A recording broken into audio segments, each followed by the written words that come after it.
ఆకాశంలో ఒక తార నా కోసం వచ్చింది వేళ. I'm getting goose pimples. నిజంగా అంత బాగా పాడారు. జాబిలి కలవని నాడు ఏ వెన్నెలా లేదులే. దానిలో పాడాను, దానిలో ఫస్ట్ ప్రైజ్ గెలుచుకున్నాను బాలు సార్ చేతుల మీదుగా. సో బాలు గారి పాటల్లో నీకు బాగా నచ్చిన పాట ఏంటి శశాంక్? మాటే రాని చిన్నదాని కళ్ళు పలికే ఓసులు అందాలన్నీ పల్లవించి ఆలపించే పాటలు. ఇంత స్వీట్ గా ఉండటానికి voice what are the precautions that you take? పెద్ద కష్టపడుతుంది. ఎన్ని సాంగ్స్ కంపోజ్ చేశారు ఇప్పటి వరకు 4 సాంగ్ కంపోజ్ చేశాను. ఒకటి బటర్ఫ్లై మీద ఒకటి చేశాను. ఇది బటర్ఫ్లై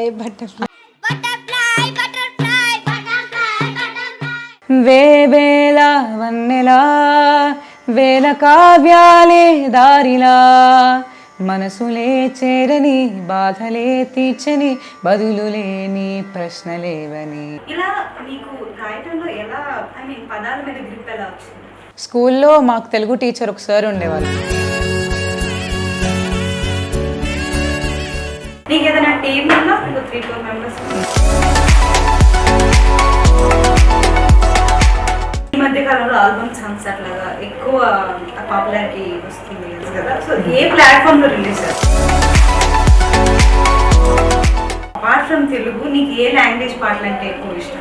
అభీ मुझ में कहीं बाकी थोड़ी सी है जिंदगी. వెస్ట్రన్ లో నీకు బాగా నీ ఫేవరెట్ సింగర్ ఎవరు? వన్ డైరెక్షన్ అని ఒక బ్యాండ్ ఉంది.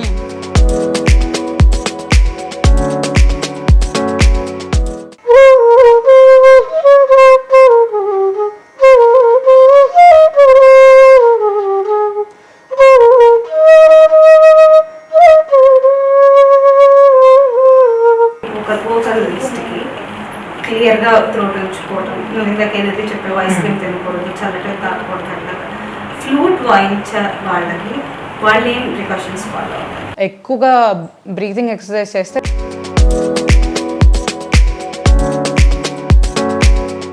ఫ్లూట్ ఇంత బాగా వాయిస్తున్నావు కదా, నీ ఫ్లూట్ కి మంచి కాంప్లిమెంట్స్ వచ్చిన సిచ్యువేషన్? రీసెంట్గా నేను ఇన్స్టాలో పోస్ట్ చేశాను.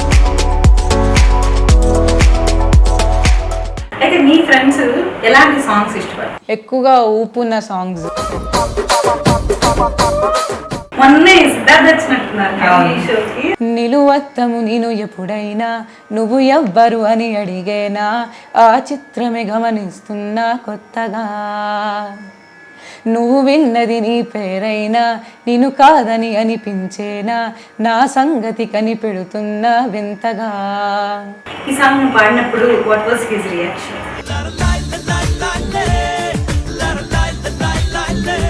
అక్కకి డైరెక్ట్ గా చెప్పలేండి, ఇక్కడ చెప్పాలనుకున్నాను. ఏమంటే I love you so much అక్క.